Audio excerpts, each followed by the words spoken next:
Bienvenida a esta hora a la economista Yolanda Gaete Zambrano, consultora de proyectos, ex gerente de asistencia técnica del BEDE, el Banco de Desarrollo. Nos atiende desde Quito. Yolanda, qué gusto verla y enviarle un fuerte abrazo desde acá de Guayaquil. ¿Cómo le va? Buen día, Alberto. Un gusto también de verte nuevamente, aunque sea desde la distancia. Y saludos a los seguidores de este medio de comunicación.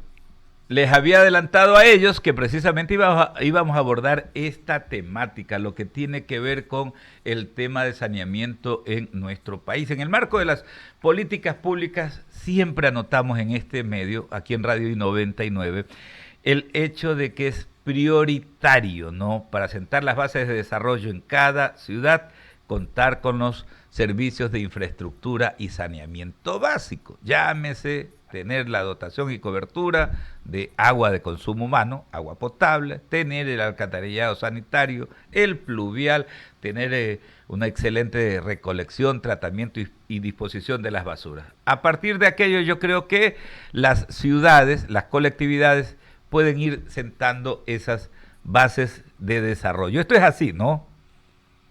Así es, los servicios básicos, como su nombre lo dice, son fundamentales, necesarios para la vida humana. Hoy lo estamos mirando con la energía eléctrica, con el agua potable, que ya tenemos racionamientos a nivel nacional en muchos cantones, producto de la sequía, y obviamente con la contaminación de los ríos derivados de la falta precisamente de tratamiento. Eso hace que cada vez tengamos como poblaciones que buscar fuentes distantes para abastecimiento del servicio de agua potable, lo cual encarece extremadamente el costo de las inversiones y sobre todo también el costo del servicio. ¿Y qué decir de los residuos sólidos? De igual manera, los residuos sólidos son una fuente de contaminación. Hoy que estamos frente a temas tan evidentes como el cambio climático y obviamente también frente a la salud humana. Sí, a ver, vamos a poner imaginariamente el mapa, ¿no? Tenemos en nuestra división administrativa 221 cantones, igual número de gobiernos autónomos descentralizados municipales, recordándole a nuestra audiencia y a nuestros seguidores que de acuerdo pues al marco legal, de acuerdo a lo que dispone el COTAT, el Código Orgánico de Organización Territorial, Autonomía y Descentralización, corresponde a los gobiernos municipales pues tratar este tema, la dotación de los servicios básicos. ¿Cuál es, partiendo de aquella premisa, cuál es la realidad en lo que tiene que ver con la cobertura de estos servicios fundamentales? Bueno, Alberto, yo te diría primero que tenemos un problema fundamental en el país a todo nivel, que es el tema de la información. Si uno acude a las fuentes, a los propios municipios, si uno mira las páginas web o si, por ejemplo, mira la información que consta en la Asociación de Municipalidades, uno dice, aquí en el país no pasa nada. La cobertura está alrededor del 80% a nivel nacional en agua potable o más, ¿sí? Está sobre un 60% en alcantarillado. Sin embargo, cuando estamos en territorio nos damos cuenta o cuando miramos la información del censo que esa información no está.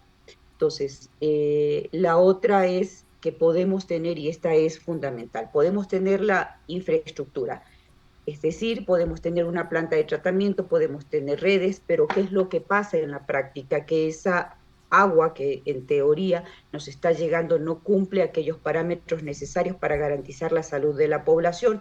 ¿Qué pasa además, por ejemplo, con la cobertura en zonas que son de borde de las ciudades o en zonas rurales? Están absolutamente muchas de ellas carentes del servicio, entonces eso significa que realmente los niveles de cobertura, los niveles de calidad de agua no son tales. Y si vamos a un factor fundamental también, que es las pérdidas físicas, la cantidad de agua que nos llega no es tal. Las pérdidas en este país, cuando nos referimos a pérdidas, es la cantidad de agua que se pierde en todo el proceso de producción de agua potable. Entonces, las pérdidas superan el 50%, es decir, la mitad, más de la mitad del agua que se produce en cada uno de los sistemas se pierde. o se pierde de manera física, es decir, hay problemas en los tanques, problemas en las conducciones o existe una conexión ilegal de parte de los usuarios que no tienen todavía conciencia de la importancia de este recurso. Estamos hablando en consecuencia de que aquel 80% que estamos indicando, 80, 90, 100%, incluso, perdón, 97% de coberturas no son tales.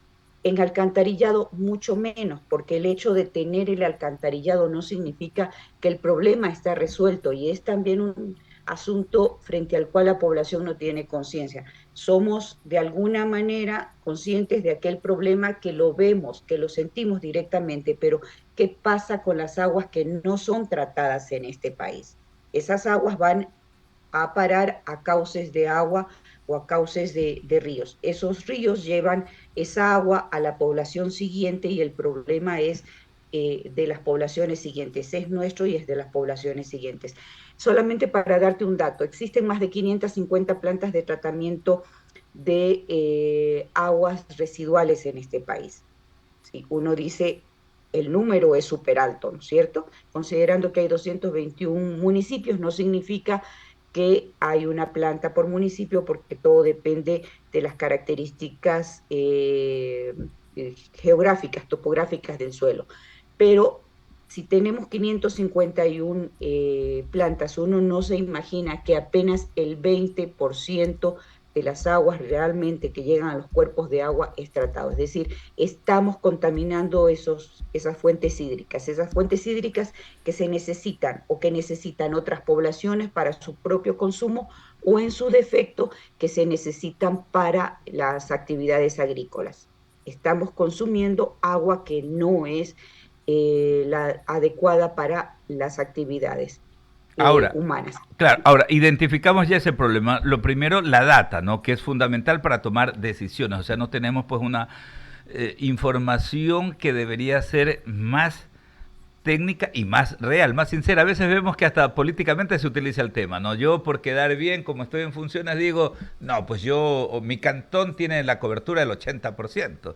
Y a veces vienen también estas diferencias que hay entre lo que tiene que ver pues con cobertura, con la cantidad y con la calidad en el caso del agua potable o del alcantarillado. Lo primero es aquello. ¿Qué podemos hacer? Porque vemos que hay varios organismos que trabajan ahí que tienen que tienen que ver con este tema. ¿Cómo sinceramos primero aquello de las cifras y qué pasos se deben dar técnicamente en la toma de decisiones? Porque sabemos algo, ¿no? Que estas son las obras más onerosas, las que más cuestan, las que más generan también dificultades y por ende a veces a los políticos no les encanta, no les gusta pues tomar decisiones en torno a estos temas porque dicen una obra de esa lleva demasiado tiempo y más que al generar problemas evita mi reelección. Hay muchos que tienen ese pensamiento en este país.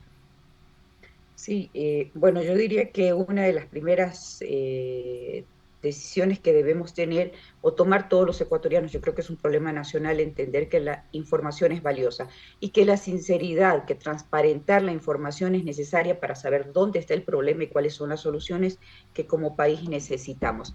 Luego es el tema de la conciencia, saber qué es prioritario, que la obligación de cada gobernante es realmente solucionar los problemas, no solo de los de corto plazo, sino también los de largo plazo. No actuar de manera o que las decisiones no estén sujetas a circunstancias electorales. En esa medida tenemos que tomar conciencia que vamos a tener que solucionar los problemas primero que son básicos, los problemas necesarios. ¿Cuáles son aquellos? El agua potable, el saneamiento, obviamente los temas vinculados a la energía eléctrica, ya nos hemos dado cuenta de la importancia de tener energía eléctrica, obviamente los problemas económicos, trabajo, etcétera, etcétera. Este rato estamos ubicados frente al problema de agua potable y saneamiento. Si sabemos todavía que tenemos problemas en infraestructura, calidad, renovación, reposición, que tenemos problemas en la operación de los servicios. ¿Sí? la obligación de cada gobernante es asignar los recursos. Recursos para aquello existe. El problema también es que no entendemos que la necesidad no solamente está en la inversión, sino en la operación de los servicios. Pasa lo mismo, mira, en este momento con la energía eléctrica que hemos hecho. Hicimos infraestructuras hace N años y resulta que no hemos mantenido la infraestructura, sobre todo termoeléctrica, y no tenemos realmente en este momento posibilidades de salir de manera urgente de esa situación. Lo mismo pasa con los sistemas de agua potable, de alcantarillado, con la maquinaria para recolección de residuos con los sitios de disposición final. No los mantenemos con la vialidad, etcétera, etcétera. Entonces tenemos que entender cómo funcionan los servicios, cuál es la prioridad de inversión, a qué debemos asignar los recursos en el tiempo y no necesariamente hacer obras que obviamente, como tú manifiestas, nos den votos. Las vías son importantes, pero resulta que hacemos vías, no las mantenemos y tenemos que andar reconstruyendo cada 5 años. Eso económicamente no es rentable para el país. Para pasarte un dato, los gobiernos seccionales aproximadamente invierten el 200 o 300% más en vialidad, en aceras, en bordillos, que en agua potable y alcantarillado, o agua potable y saneamiento. Parece realmente mentira cuando aún conocemos que existen una importante cantidad de población que está al margen de esos servicios. Conversamos a esta hora con la economista Yolanda Gaete Zambrano, consultora de proyectos, ex gerente de asistencia técnica del BEDI. ¿Sabe qué? Nos escriben rápidamente. A ver, nos dice la gente en el cantón Sevilla Don Bosco. Este es un cantón de última creación. No nos olvidamos de ustedes que, como escucharon aquello de los 221 cantones, todavía no los incluimos hasta que no terminen de completar, pues todos estos presupuestos legales. Y nos están escribiendo también de San Isidro, en el cantón Sucre, en Manabí. Esta es una parroquia que también aspira. Un abrazo para ellos, para su presidenta del gobierno parroquial rural, ¿no?, que lleva adelante esta iniciativa de la creación del cantón. Usted lo conoce por ser manabita, Yolanda, también, todo ese proceso que hay allá en San Isidro, ¿no?, que es una parroquia rural bastante alejada de la cabecera cantonal, ¿no?, que es Bahía de Caracas, en el cantón Sucre, en Manabí. Ahora, hablando un poco de estos temas que tienen que ver con justamente las priorizaciones que hay en los GACs municipales. Básicamente, ¿cómo se debería delinear, y esto se lo pregunto desde la perspectiva técnica, cómo se debe de delinear esa priorización? Si a veces los planes de desarrollo y de ordenamiento territorial, los PDOT, que son una herramienta fundamental, a veces no existen, no están actualizados, no están manejados técnicamente pues en las corporaciones municipales. Y este es un problema porque ahí viene, nos llega una autoridad que de pronto no es un técnico y no tiene pues la profundidad de conocimientos en estos asuntos. No lo acompaña un equipo, no tienen un PDOT actualizado, no conocen realmente la data respecto pues a la cobertura que hay y qué es lo que se debe de ejecutar.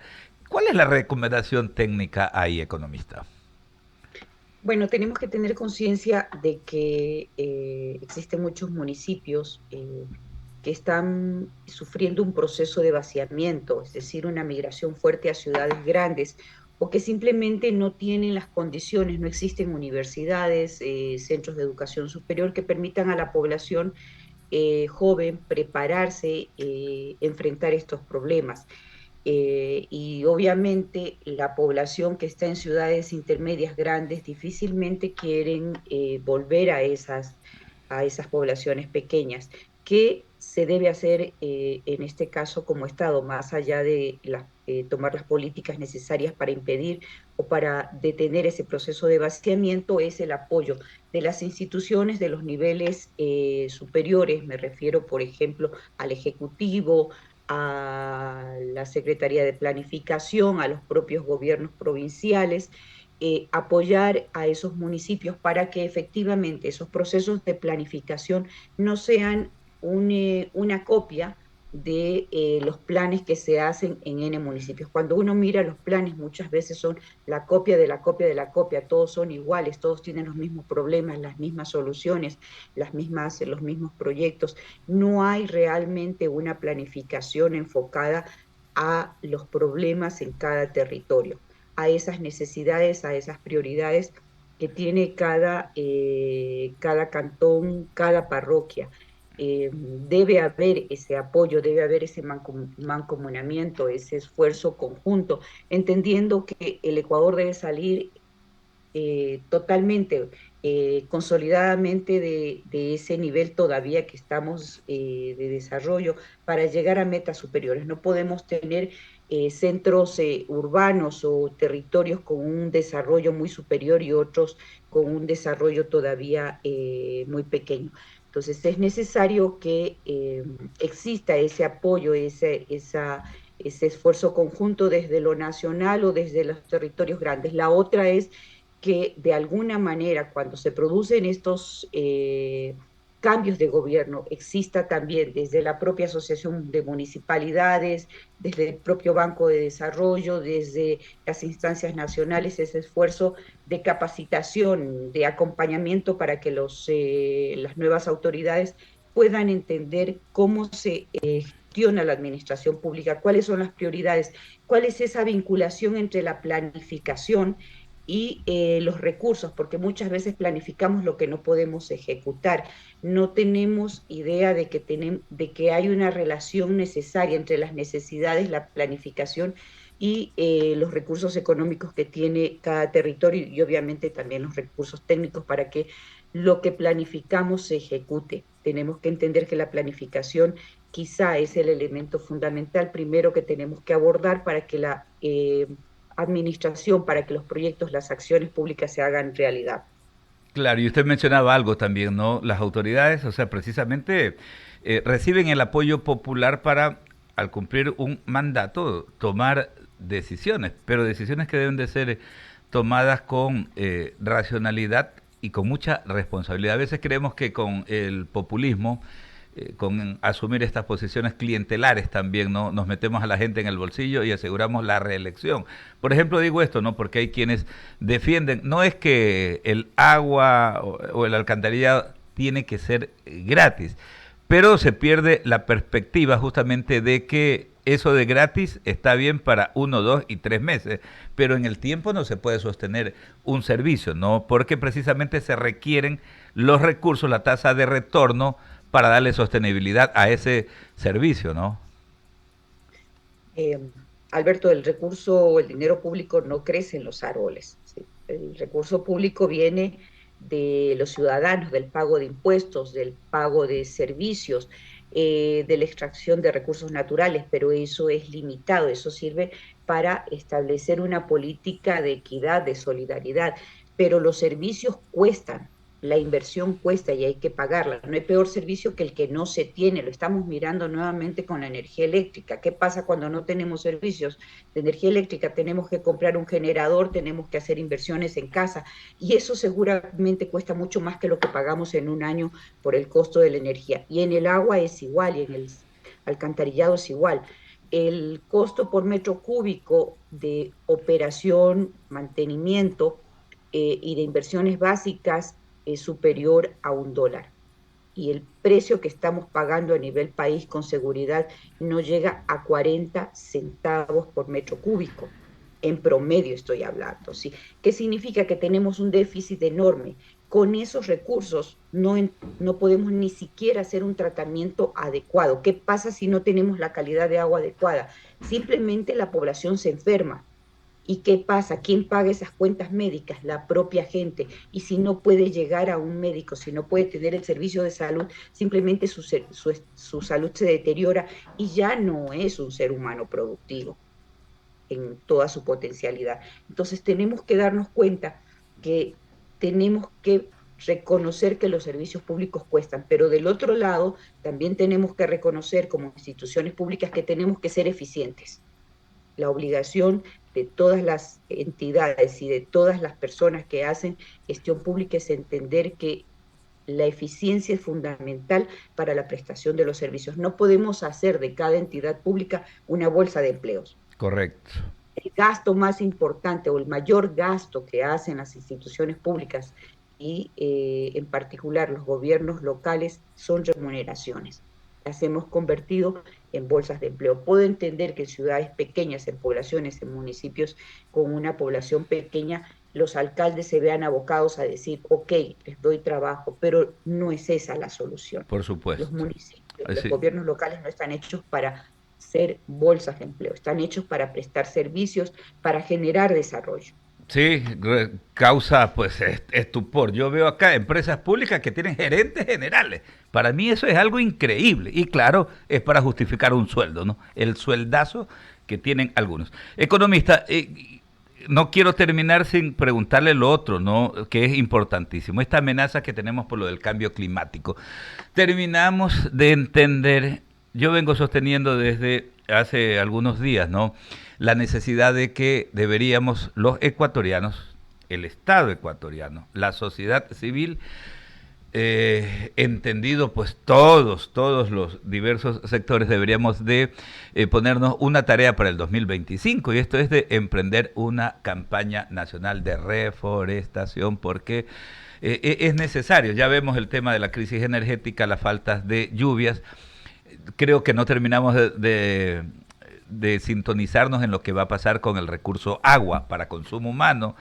Peor todavía el agua para regadío de nuestras plantaciones y no terminamos de entender que si no hay plantaciones, si no tenemos cultivos, no va a haber papa en la mesa, no va a haber pues nada que comprar en los mercados de abasto. Yo creo que no lo sintonizamos. En esa medida, ¿qué hacer precisamente en torno a esta problemática que se nos viene y que vemos que a nivel mundial se agrava cada día? Bueno, tú mencionas algo que es fundamental. Estamos frente a un cambio climático que es evidente, ya no tenemos estaciones que realmente podamos sentirlas, es invierno, es verano, o tenemos inundaciones o tenemos sequías, y es evidente que tenemos que hacer algo como sociedad para evitar o para mitigar esta situación. Y una de las cosas que son más evidentes en este país es la deforestación. La vemos en la Amazonía, estamos sacrificando bosques para actividades productivas, para actividades agrícolas, ganaderas. Lo vemos en otros países, en la Amazonía de todos nuestros países, en la costa lo vemos, por ejemplo, en mi provincia, en Manabí, una deforestación bárbara. ¿Y qué implicación o cuál es la incidencia de aquello? La falta de lluvias. ¿Sí? Un territorio con bosques es un territorio que está beneficiado con mayores lluvias, genera las condiciones para que realmente existan las lluvias. Pero ¿qué hacemos también como gobiernos locales, incluso como gobierno nacional? No tomamos las acciones necesarias. La hacemos como una actividad cualquiera. Se nos ocurre sembrar, me invento, 300.000 árboles y lo hacemos no sé, pues convocamos a los estudiantes y salimos en una minga y échele 300.000, 100.000, 2.000 árboles y realmente lo sembramos donde sea, como sea, no consideramos criterios técnicos, la estación del año, las especies arbóreas, y resulta que a la vuelta de la esquina la arborización fracasó con todo éxito. Entonces, eh, la arborización debería ser en este sentido una política nacional, la recuperación de los suelos, la arborización incluso dentro de las ciudades, la zonificación, los planes de desarrollo territorial, los planes de gestión y uso de suelo deberían realmente tomarse con una seriedad bárbara para definir aquellas zonas que son de protección, aquellas zonas que son de recuperación de bosques, aquellas zonas que son para uso industrial, para zonas urbanas, detener las manchas, consolidar las ciudades y sobre todo emprender en planes de arborización que sean serios, que sean masivos, que sean técnicos, convocar a la sociedad realmente en su conjunto a tomar esto con seriedad y a desarrollar las acciones necesarias. Tenemos que arborizar las ciudades, arborizar los bosques, proteger las zonas, los taludes. Ya vemos lo que pasa en este país, todos los problemas de deslizamiento, de pérdidas de vidas que hemos tenido. Construimos y hacemos actividades agrícolas donde sea. ¿Se puede hacer eso? No se puede. Entonces, ya creo que hemos sufrido bastante como para no tomar conciencia de los problemas que tenemos y tomar las acciones necesarias para evitarlas. Yolanda, agradecerle por estos minutos, por compartir esa gran experiencia, ¿no?, que usted tiene en torno a estos temas que son vitales. Y ojalá, ¿no?, que desde lo público y desde lo privado también, ¿no?, entendamos la amenaza que tenemos a ciernes. Esto es terrible. Hoy lo vivimos con el tema energético, ¿no?, la crisis eléctrica. Mañana se sumará a esto también el hecho de que nos va a faltar hasta el agua si no tomamos acciones urgentes. Le mando un abrazo desde Guayaquil. Gracias, Alberto. Un saludo grande. Es Yolanda Gaete de Zambra.